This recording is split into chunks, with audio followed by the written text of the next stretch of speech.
I think I can start. Welcome everybody to this discussion with me, Peter Newman from Australia.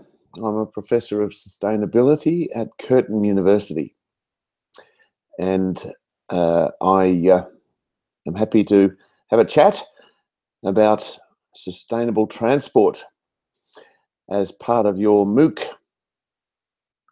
Let me just start with a few quick things that update my PowerPoint that hopefully you will have seen from the MOOC materials, and the update that I've given more recently with a PowerPoint that you can have a look at just with the visuals. That's based on a new book, which is called Resilient Cities, Overcoming Fossil Fuel Dependence. It's just come out, and it is updating a lot of the things that I said in the first presentation that I did. So let me just start with some bad news. The situation with climate change is that we now realise unless we move beyond the Paris Agreement, which was a very amazing thing to have achieved, but we need to move beyond that agreement to get to a 1.5 degrees centigrade rise in average temperature across the world. We've already had 0.5, and we're on track to achieve 1.5 to 2. The Paris Agreement is essentially up to 2, and we're now seeing that we're going to lose, even with those massive achievements that are written into that agreement, we're going to lose the world's coral reefs. We're going to have massive change in the climate that will affect agriculture, it will affect water supplies, it will affect most of the systems that we tend to trust about our cities, especially coastal cities, and that this is seriously going to undermine the world economic order as well as the lives of ordinary people. So we have to act even more strongly than we first thought, or that the world agreed to anyway. So the science is fairly clear about that. And the kind of things that are being discussed now, and we need to prepare for this, and for many of you who will be in positions of responsibility in the next decade or so, this is your agenda. We're going to need to get to 100% renewable power by about 2040. That means phasing fossil fuels out of the power system very quickly, coal and gas. And at the same time, we're needing to go to 100% electric transport, particularly in our passenger transport. We may need to do biofuels and things with freight and air transport, but 100% electric transport, electric vehicles, electric trains, electric bikes, electric, everything really to get around in. And that's really by the 2040 type agenda as well. Now that's quick. Now the good news in this, and this is what our book is about, is that we are moving towards that even faster than we thought. There is a lot of quite dramatic change happening, and it's mostly happening in our cities because that's where change is happening. For a start, decoupling is happening faster than originally thought. That decoupling is where the wealth that we are producing is growing faster than the energy use based on fossil fuels. So for about the last, most of this century, it's been separating out. So we're growing in wealth and declining in our use of fossil fuels. And it's got to the point where it's tipped over and we're now declining absolutely in fossil fuels. They're going down. And this happened 15 years ago in most European countries and cities, 7 or 8 years ago in places like Australia and America. And now we're seeing it in places like China. India is relatively decoupling. China absolutely in the last 2 years. This is based on the dramatic growth in renewables. It's happening quicker than we thought because particularly rooftop solar is very cheap now. Much cheaper than when I talked about it last year. And rooftop solar enables us to do both of those things we're talking about. Renewable power, particularly with batteries coming in as well, which are also dramatically decreasing in cost.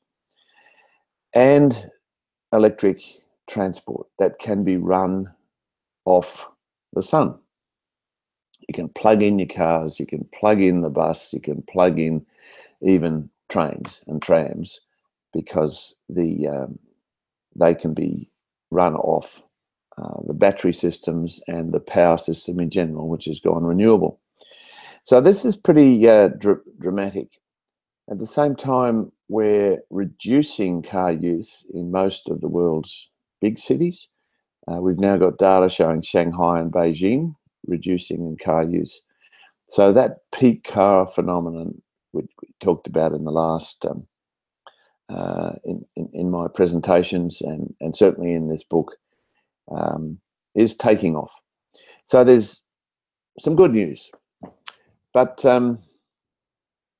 it's pretty hard going. No easy way into the future that this is showing, but it's not something that we should be discouraged about. It's not beyond us. We now can see it's possible. So I'm happy to take some questions about all this and to talk about what it means in sustainable transport terms.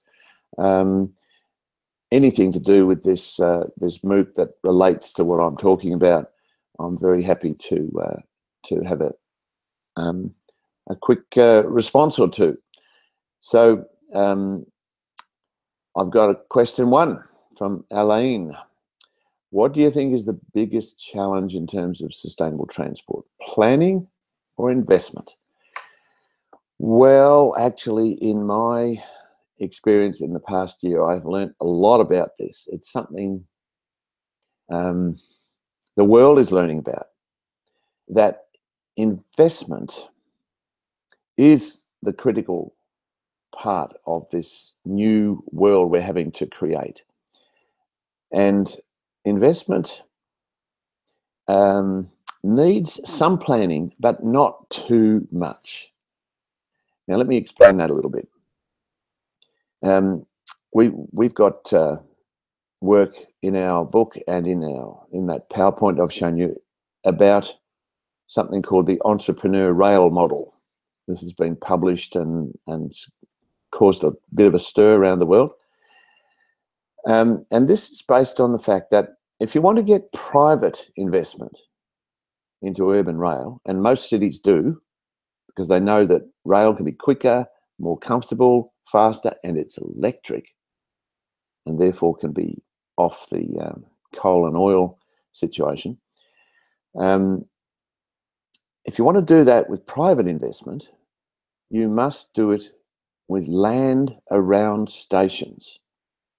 And that's great because you want to develop around stations. That's called transit-oriented development. It's what we're trying to do anyway. It's what planners have tried to do, and you generally are failing at because they tend to emphasise the building of the railway and forget about the land development. But you can't forget it if you're going to involve the private sector.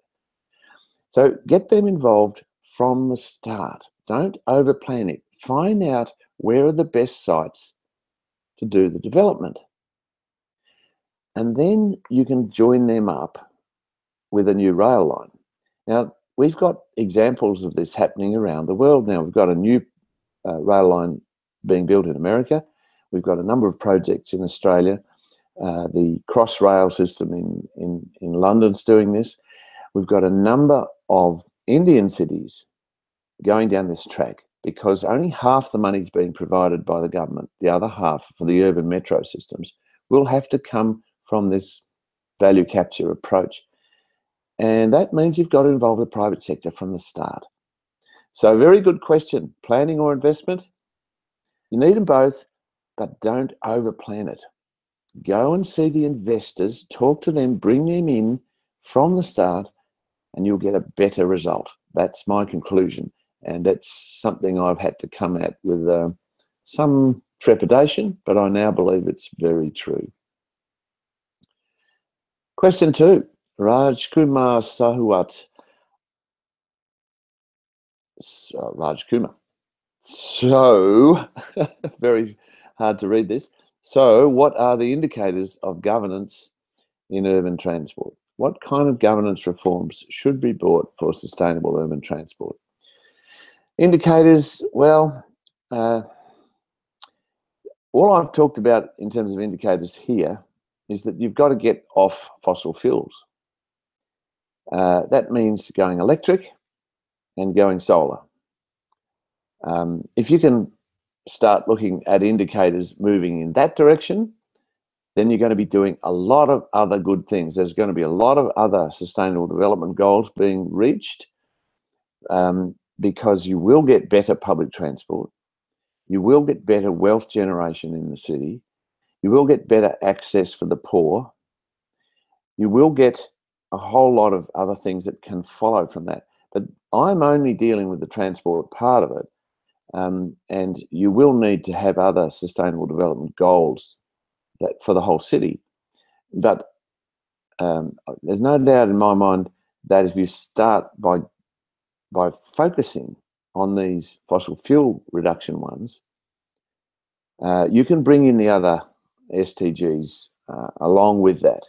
And I think you'll find that you'll get to be creating the kind of city of the future that's likely to have a competitive edge and one that will be a more equitable city as well. Nashil, what is the bearing privatisation will have on inclusiveness in transport systems? Well, let me tell you that if you keep going with just private vehicles, you'll have a less and less equitable city. The reality about public transport and high quality public transport is it will not only appeal to the wealthy who can get around quickly, but it will definitely be of something of great value for the poor. It is actually a solution for inclusiveness as well. Now, if you have a look in London, that they privatised their rail system there. There's a lot of people think that it fell apart, that once you privatise it, it doesn't work as well and people are making a profit and running away with it. The reality is the patronage has doubled since that privatisation process. Same thing's happened in Melbourne. I don't fear it as long as you can get very strong regulatory approaches that enable the inclusiveness to be there. If you want to get better public transport, you are going to have to involve the private sector. That doesn't mean you totally privatise it.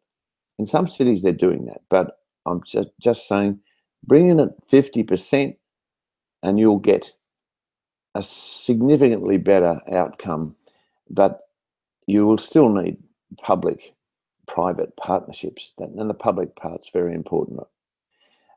This is now a very big part of what's happening in London. I went there recently and talked to the Infrastructure and Project Authority, who are producing ways in which you can get private sector involvement and get good public outcomes at the same time. They're getting very clever at it. You do not have to lose public common good outcomes by involving private sector people. Private sector money is waiting to invest.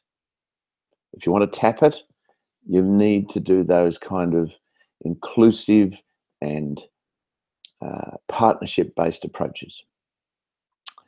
Divya Raval, how the European is focusing on developing mass transit systems based on electric vehicles, how they are playing a vital role in transforming future transportation systems.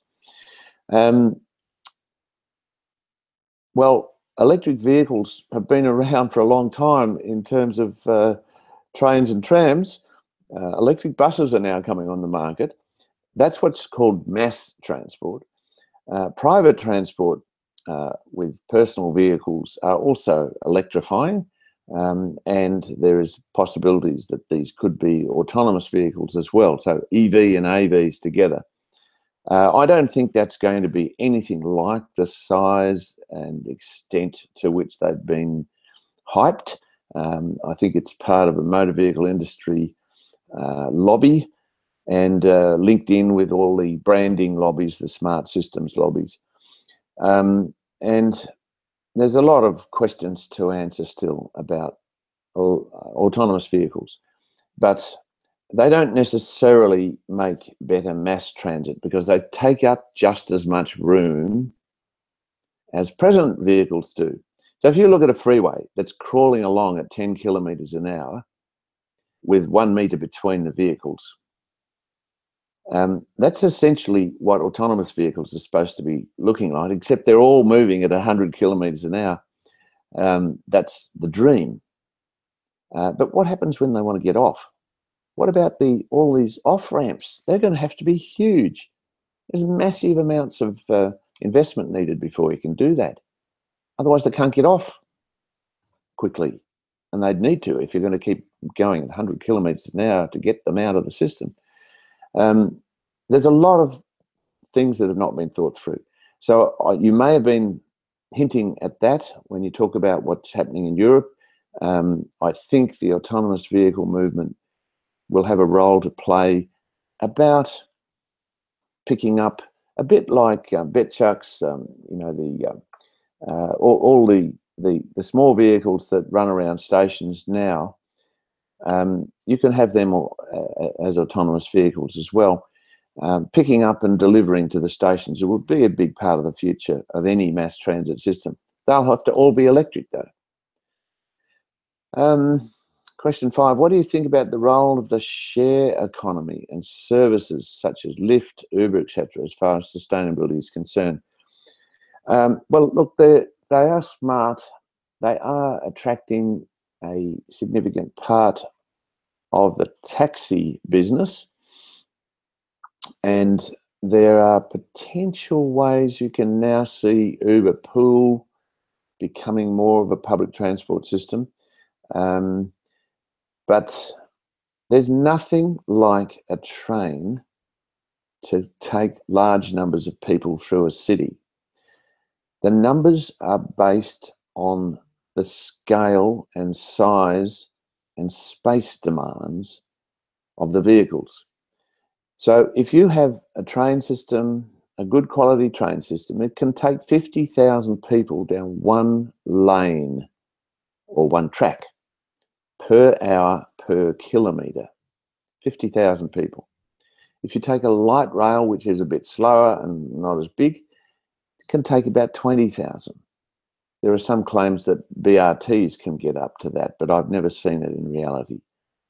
Maybe 10,000 on BRTs because they're slower and not as big in capacity.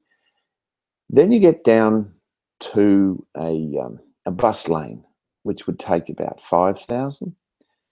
And on a freeway, a lane of traffic is about 2,000 passengers per hour per kilometre. The reason is because they take up so much space. Motor vehicles are not spatially efficient. So don't get so hung up on the future as being things about private vehicles, even if they've got super cool things about Lyft and Uber and autonomous vehicles and so on. Just think about the space requirements in a city. And if you've got a highly traffic jammed city like you've got in India or China or anywhere really, they're not going to be magically fixed by Uber. They're not. The space isn't there to do it. So just try to think. The investment that we need is in fast, high-quality urban rail that's electric and run by the sun. And we're going to need them right across our cities and link in the transport systems to that can enable them to work. Question 6. Richard Ramsawak. In the US, a lot of discussion's been made about the outdated transport infrastructure. Many states continue to struggle. Financing can be a problem. How can this challenge be changed into an opportunity given the constraints of financing and the extent of the change required in some regions, and given the complexity of relative autonomy among states? Well, there is no doubt that infrastructure is crumbling in the US. A lot of other things crumbling as well. One wonders how long this kind of lack of leadership is going to continue. And maybe we'll have some changes there. Maybe Donald Trump will pull out the infrastructure genie and you'll start getting investment in that. But I believe the bottom-up changes are going to drive most of the future that I've been talking about, that cities will demand their future be created by doing most of this themselves. So in the US, during the election that Donald Trump was elected in, there was a big shift to the right. Well, in the city of Los Angeles, they voted in a sales tax for $120 billion worth of mass transit. Now, that's not, the most wealthiest city in the world. There's a lot of poor people live there. $120 billion worth of mass transit will produce a lot of change and a lot of better infrastructure in that city. It's going to be a world leader in mass transit. You can't actually say that Los Angeles has been playing that role much until about the last decade. They started realizing that they could do it, and they could do it quite quickly. So you've seen a lot of new light rail systems going in there. You're going to see a rapid change there. If they can do it, why can't other cities do it? Well, many other cities are doing it, and I think that the potential to say, well, we can't any longer wait for the nation to get their act together and give us all the money we need. Well, that's a very top-down approach anyway. Why should we wait? You've got a few countries that are doing top-down approaches. Modi in India has created a big fund for building mass transit, but he's asked the cities to produce half of the money for them. And their partnerships being set up. Well, that's the kind of thing that's going to happen in many parts of the world. So, yeah, look, I don't doubt that if there was more leadership being shown from the top down in the US, it would happen quicker. But it's not going to stop them. Let me tell you a little story. I'm on the IPCC. We're in the committee that is writing about the 1.5C agenda, and during this week Donald Trump announces he's withdrawing from Paris. One of the people in our group is called Seth Schultz. He works in C40. C40 manages the reduction of carbon in cities, and they have lots of members. They immediately got to work and started something called We're Still In. And they got cities from across America, states from across America, universities, corporations to sign up to We're Still In, to show that they are going to not only meet Paris Agreement, but go beyond it. Within 2 days, 60% of the US economy had signed up for that. Now, that's the kind of story you need to hear in these days, because I don't think we need to wait any longer for big leaders to fix it all for us. We just need to get on and do it from our cities. The reality is the market is there. The demand is there. People want the change. So let's try and fix some of these infrastructure problems that way. Ryan says, what's your imagination of urban transformation for welfare and urban environmental justice? I come from a country where we have well-established welfare systems, much more extensive than in the US. We have a good health system. There's virtually 100% care. It hasn't bankrupted the country. And we have rapidly increasing, growing public transport systems. But we've got a long way to go to get to this dramatic change that's needed to reach the climate change objectives. And we will have no urban environmental justice until we solve that problem. We are creating a future for our children and grandchildren that is not sustainable unless we deal with that problem. And that's the key thing for me about dealing with this justice issue. You cannot forget intergenerational justice. But I don't think it means that we neglect the inclusiveness of the poor in this transition.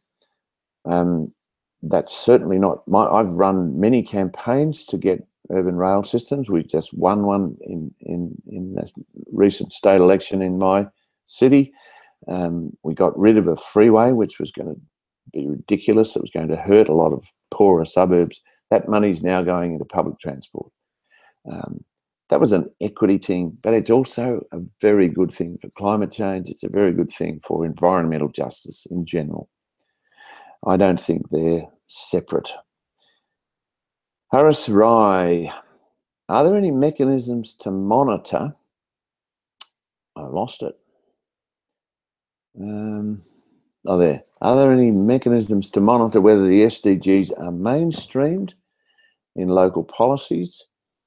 If there are no such mandatory mechanisms, how can we ensure the sustainable cities around the majority of developing worlds, LDC in particular? Can't see it. Let me down. No. Can you help me, Andy? Yeah, I can't read the rest of the question. Let me come back to it because there's a question above it. Oh, there it is. In particular, achieve their goals. Okay, I'll just quickly deal with that. Mechanisms to monitor. Mandatory mechanisms. There's lots of mechanisms to monitor that are being set up. In the past year, SDGs have begun to infiltrate into our systems of government and our systems of managing the economy. So corporations, for example, are now reporting on the SDGs. They've switched from their triple bottom line to reporting on the full 17 SDGs. They have their own monitoring systems to do that. The hardest part is how they achieve them together. So they'll have one project that does good on one SDG and others are missing out. The key thing about the SDGs is to do it together. So monitoring is setting up. Governments are working out how to do it themselves to set up monitoring. I don't know of any mandatory mechanisms, legally required ones. But I think we'll get there. Sometime in the next few years, some mandatory mechanisms will be set.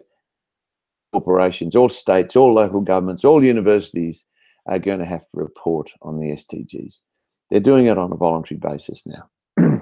Lane says, what are the required parameters to make an urban area city a sustainable one in terms of its transportation system? Any existing examples of cities which are having a sustainable transport system? No, none with a fully sustainable transport system.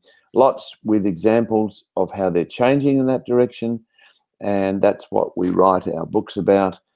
And most cities have got projects that you can point to, which involve sustainable development in urban precincts or in housing projects, and also in sustainable transport. They're mostly on a corridor basis, and there's some really good examples now coming about to show how to do it. So we've got enough to go on, and you can go around the world and pick the ones that suit your city best, or you can read all about it and study these things. And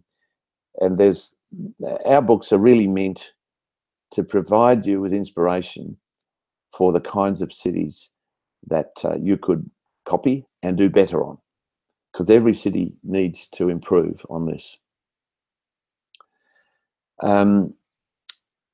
Richard Ramsawak, some countries are culturally or have cultural affinity to the use of cars. How do you change the attitude and cultural attitude? Don't think in penalties and increases in taxes, or fees can be enough. Yeah, can you push that up, Andy? I can't see the rest of it. I get the story. I think that car dependence is mostly built into cities rather than being a cultural phenomenon. There are plenty of cities now showing that there is a culture of getting people out of cars, and that there's not enough opportunity for that. People want to get out of their cars. They don't have enough places where they can live and access good public transport, access walkable environments to do it. Certainly younger people are wanting to live where they don't have to use a car, and increasing numbers of younger people have fewer licenses. They have less need for a car, so they borrow or hire a car for short periods and that sort of thing. And use Ubers. Certainly Ubers are mostly younger. So yeah, I think the culture is based on, if you live in a car-dependent suburb where you really must use a car to get around for everything, then after a while, that's your culture. You don't have a choice. Where you have a choice, people tend to move away from it, because really they're very expensive. They take a lot of time and money out of your life, but the time out of your life is extraordinary now. If you're taking a couple of hours a day out of your life driving, when you add that up, you're talking about years of your life spent behind a wheel looking out of a glass window at traffic. It's not high quality. There are things that you could do a lot better with that time. So yeah, the culture of automobility is changing as we find better things to do with our lives. There are ways in which some cities like Shanghai and Beijing have made it harder for people to buy cars, to provide parking and so on. There are ways of providing the stick as well as the carrot, but mostly if you provide something better, a good metro system, good cycling, good walkable environments around transit-based development, people move to it very quickly. Satyalakshmi Gunasekara. There are many sectors like transportation, solid waste management, city planning, education, which needs to be considered for a city to be sustainable. How can we practically integrate all these sectors? Well, that's a Nobel Prize waiting if you solve that one. The reality is integrated approaches to life, to academia, to professional business is not what we've been encouraged to do. Every city has their Department of Waste, Department of Transport, Department of City Planning, Department of Education. All of these things are separated. So suddenly to integrate them, provide joined up government, integrated planning, land use, waste, environment, climate change. Yeah, that's the new agenda. It's essentially modernism dying. Modernism created these silos. Modernism said there are one best way, and you write a manual about it, and it's very professionally oriented, and you go to university and you're trained how to use that manual, and you go out and create your life around it, and you make money doing that. Well, that's dying because the solutions we need are not being found. So those big integrated problems, and the integrated problems are really about climate change, about most of the SDGs. They require integrated solutions. And postmodernism essentially said, well, we don't know the answers and who cares. We're now getting sustainability as the modern, as the new paradigm, and that requires integration. So we're heading down that track, but it takes generations, really. The modernist ideals were very embedded. They're not easy to change. Are our universities changing? Not much, really. Let's count up how many of these MOOCs and so on that provide answers of this integrated kind. Not many. But if you commit your life and your learning to doing this, you'll do well, because there'll be more and more work for that. There'll be more and more satisfying work, because you'll be coming up with answers that the modernists with their manuals will never be able to do. Moksika Choprahal. To change resistance of people to public transport when private vehicles tend to be more convenient to people in certain cities. How do you do it? Well, you make it quicker. The simplest thing is that if public transport is going faster than the traffic, people change in their hordes. It is not a matter of having to force people to do it. Lots of other things follow. Now, you can make it safer, but if it's still slower and safer, it's not going to get people out of their cars. The main reason for people moving away from cars in the cities of the world is that traffic is slowing down and public transport's getting faster. So we have to provide this quality public transport, and that's going to require investment from the private sector as well, which is why I was emphasising that new model. So get on with that. Good quality public transport will be faster. Why, when? What are the distributional impacts of different modes of transportation, and how have cities in the past dealt with them? Well, lots of studies on the distributional impacts. Usually, urban rail projects raise the value of the land around stations. If you raise the value of the land, you start driving out the poor, and it makes it more and more something for people to invest in, and you get what's called gentrification. Now, this is a good thing, because when the wealthy start using public transport because it's more convenient, that takes a lot of cars off the road, right? And we're all gaining from that. But what you can't do is just make station precincts for the wealthy. You have to do it with an inclusive approach, which provides social housing.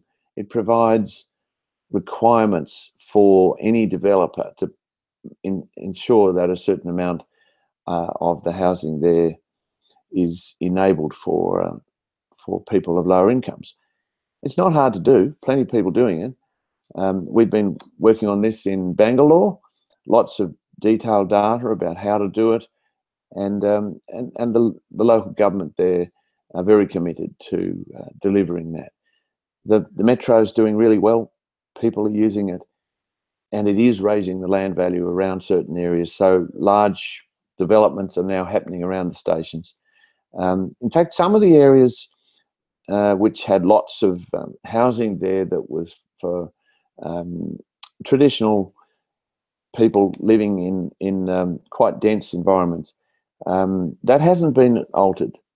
They've stayed, and they're using the metro, and they're using the benefits of having a lot more people around that area. They can sell their wares, and all the street vendors are doing better, and that sort of thing. So it's not all bad when you bring an urban rail into an area in terms of these distributional issues. Mokshika, roads widen a lot, accommodating BRTs and tram lines. Thus, streets move out of pedestrian scale. How to integrate public transport without hampering pedestrian scale? Very good question. Something that requires constant attention from people who are building things. Again, siloed. The public transport people just want to get their systems built. They don't worry about pedestrians. The pedestrians and cyclists are there saying, you know, well, why don't you just make it for us? Fix us up and everything's fine. The whole thing needs to be done together. In my view, BRTs are worse at doing this because they do take more space. The best BRTs in places like Curitiba and Bogota are massive freeway systems. You cannot walk across them. They are not pedestrian friendly, and they have these great big overpasses over the top, and they're very diesel-based systems that are not very attractive. Electric trains can take up less space, so it is possible to accommodate the other modes in there as well. But you have to think about it when you're planning it. You have to work on it when you're bringing all these people together, including the private sector money, because everybody wants it to work well as an integrated system. And pedestrian scale, right at the end, around the stations, absolutely critical. And there are people with those design skills who know how to create the amenity to link pedestrian walkability into a station precinct. And that's so critical. Very good question. Harris Rye, concepts of green transportation emerging practice too. Are there any benchmarks of sustainable transport systems? If yes, are there any monitoring mechanisms in place?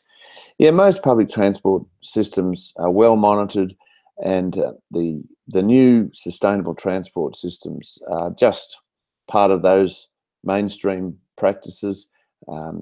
That they clearly are going to be fully monitored for their patronage, for their safety, for their on-time running. All of those systems are monitored, and you can get that data, and we collect that data.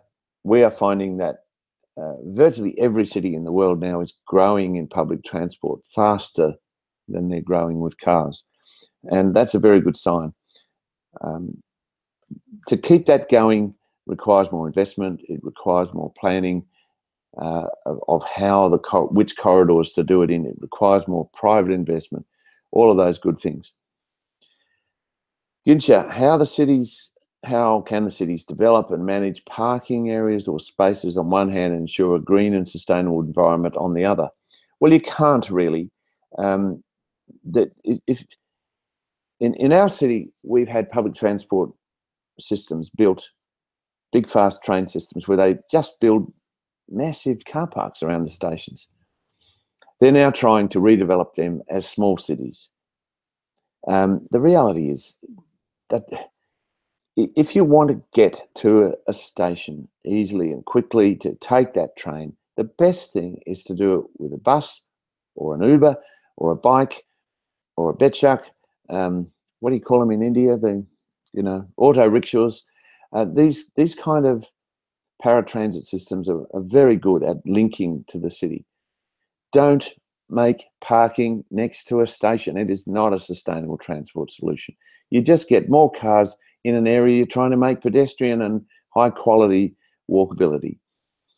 Divyam Raval, how are educational institutions integrated for better decision making management into urban planning and transportation systems in Australian cities? Well, I don't think we've got any grand solutions, except every now and then we do it and show it can be done. We have an institute at CUSP, the one that I teach at. We've got 120 PhDs, and we do integrated solution making. We don't have siloed approaches. We try to do integrated approaches, and people have to learn how to do it. It's not straightforward. It isn't transferred into much decision making, but there is one new thing we're doing in Australia that I can tell you about. They're called city deals. And around the world, there are different names for these, but city deals are where you get an integration of local government, state government, and federal government.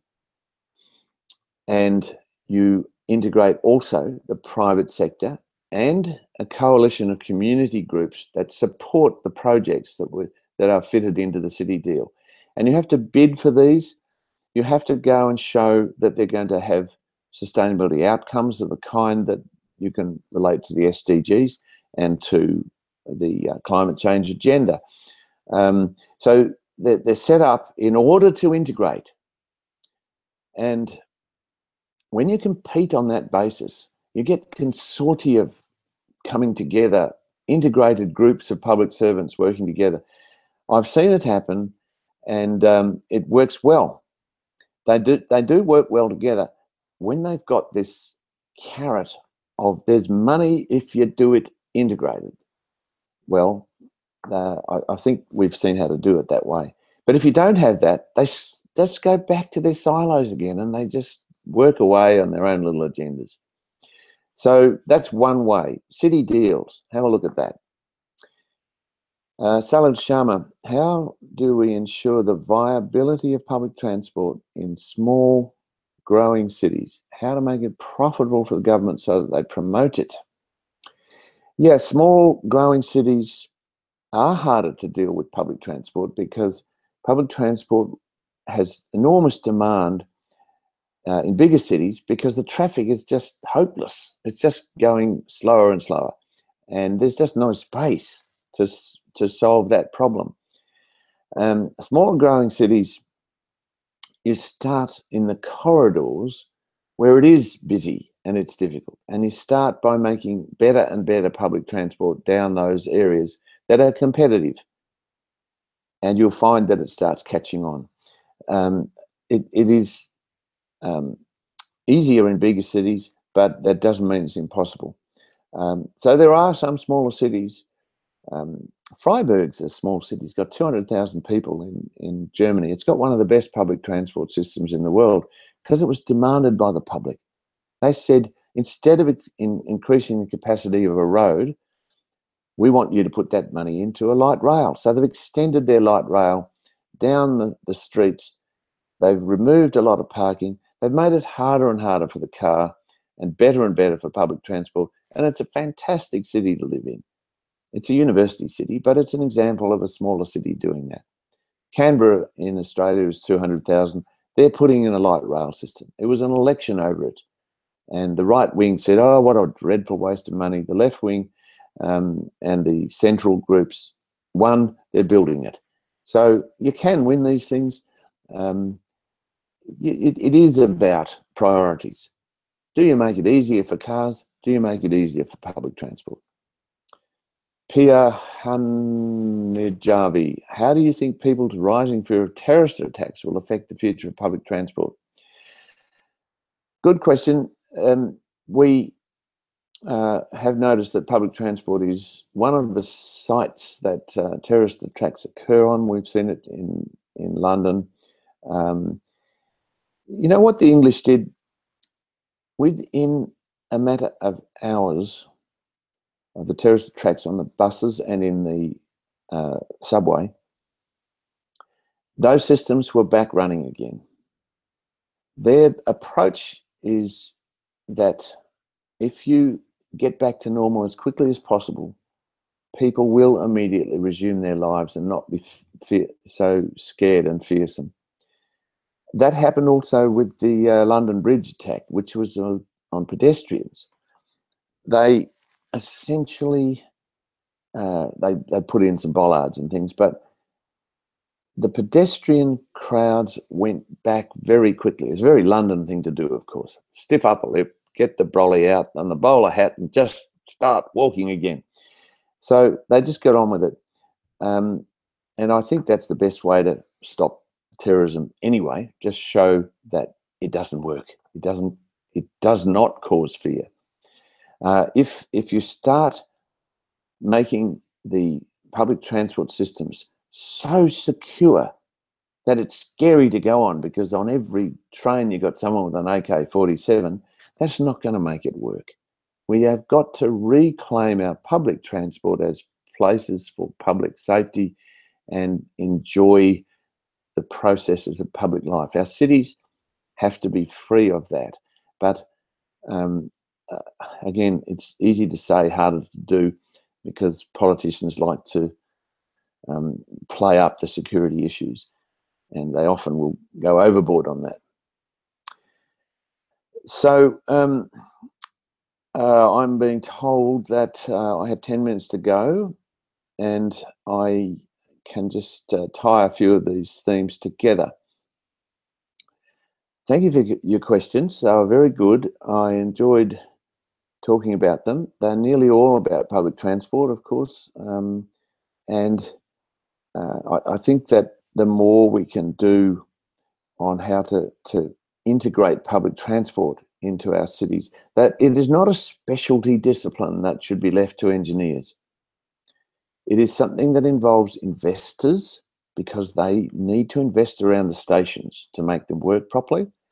It must involve local community groups, because they want to ensure the amenity around the stations is kept. They want to ensure there's affordable housing.